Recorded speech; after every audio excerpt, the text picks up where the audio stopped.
যেহেতু আমার সকাল থেকে ক্লাস থাকে, 8:30 থেকে প্রত্যেকদিন আমার 1:10 পর্যন্ত ক্লাস থাকে। আমি ক্লাস করেই নামাজটা শেষ করে চলে আসি বাসায়। তো আজকে ওই রকমই নামাজ শেষ করে আসতেছিলাম। আমার আস্তে আস্তে আজকে একটু দেরি হয়েছে, নামাজ শেষ করে স্যারের সাথে কথা বলে আসতেছিলাম। এই জন্য 1:50-এ আমি বাসায় আসি। তো এসে দেখলাম যে বাইরে তালা লাগাই দেওয়া। তো আমি ভাবছিলাম হয়তোবা আম্মু যেহেতু হয়তোবা বাইরে গেছে বা কোথায় গেছে, গেলে তালা লাগাই দিয়ে যায়। তালা লাগাই দেওয়া ছিল, যেহেতু আমার কাছে এক সেট চাবি থাকে, বাইরের গেটের আর এখানের একটা থাকে আমার কাছে। আমি খুলে ঢুকছি, ঢুকে তো সবই ঠিক ছিল। আমি ব্যাগ রাখছি আমার রুমে, রেখে আমি ফ্রেশ হওয়ার জন্য টয়লেটে আসছিলাম। এদিকে আসার সময় ওই রুমে দেখলাম যে নিচে কুড়াল পড়ে আছে, কুড়ালে বাঁশ দেখা যাচ্ছে। তো আমি ভাবলাম যে বাঁশ এখানে কে রাখছে।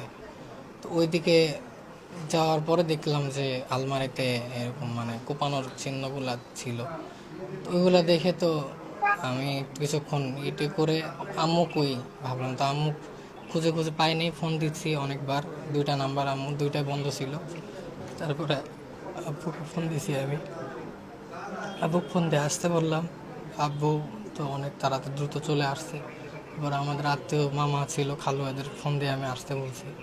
ওনারা এসে এই বাসা ওই বাসা উপরে সব জায়গায় খুঁজে যখন পাইনি, আমার কি যেন মনে হলো আমি ফ্রিজটা উঠেছিলাম। ফ্রিজ উঠানোর পরে দেখতেছি মা ভেতরে মুখ বাঁধা, হাত পেছনে বেঁধে রাখছিল, মুখও বাঁধা ছিল, গলায় হালকা প্রেশার মতো ছিল। পরে এখান থেকে তো বের করে নিয়ে আমরা হসপিটালে গেছি।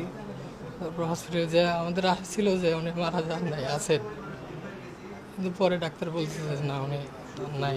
আপনি যখন আপনার আম্মাকে দেখেন তার শরীরটা কি বেশি ঠান্ডা ছিল না তার নর্মালি শরীরটা ছিল? অনেক ঠান্ডা হয়ে গেছিলো, পুরো শরীরই হিম হয়ে গেছিলো, হাত পা সব ঠান্ডা হয়ে গেছিলো। তার মুখ চোখ কালো হয়ে গেছিলো পুরোটা। তার মানে আপনি ঢোকার অনেক আগে হয়তো বা তাকে ফ্রিজে রাখা হয়েছে। যেমন আমাদের আম্মু ক্রুজ কাটার দিয়ে পাপোশ বুনতো যে অবসর টাইমে। তো নিচে যে ভাড়াটি আমাদের ছিল, ওই পাশে একজন আছে, ওনার কাছে শেখাই নেওয়ার জন্য যেত। তো উনি বললো যে 12টার সময় নাকি ওনার কাছে সুতা নিয়ে গেছিল। তো আমার যতটুকু ধারণা যে 12:30 থেকে 1:30টার ভিতরে এই ঘটনা ঘটছে।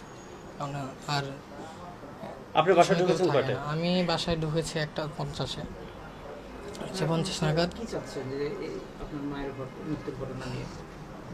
আমাদের তো তেমন কিছু চাওয়া নাই, যে করছে আল্লাহ কাছে বিচার দেবো। আর আমাদের আল্লাহ যেন শহীদি মর্যাদা দান করেন, মাকে জান্নাত নসিব করেন। যারা করেছে তাদের শনাক্ত করে আইনের আওতায় আনা হোক।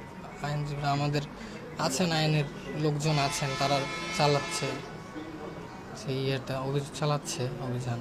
তো ওনারা করুক, আর কারোর সাথে যেন এরকম না হয়। আমার নাম সাদ বিন আজিজুর রহমান। আপনার কয় ভাই? আমরা 2 ভাই 1 বোন। বোন সবার বড়, ভাইয়া, তারপর আমি সবার ছোট।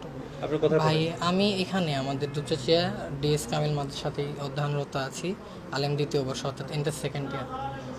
তো ভাইয়া আর আপুরা ওরা সবাই ঢাকায় থাকে, আমিও থাকতাম না। আমি সম্প্রতি 1 বছর আগে আসছি দাখিল, অর্থাৎ যে এসএসসি পাশ করে আমি এখানে এসে ভর্তি হওয়ার উদ্দেশ্য একটাই ছিল যে বাসায় আব্বু আম্মা একাই থাকে, কেউ একজন থাকা দরকার, ওই জন্য আসছিলাম।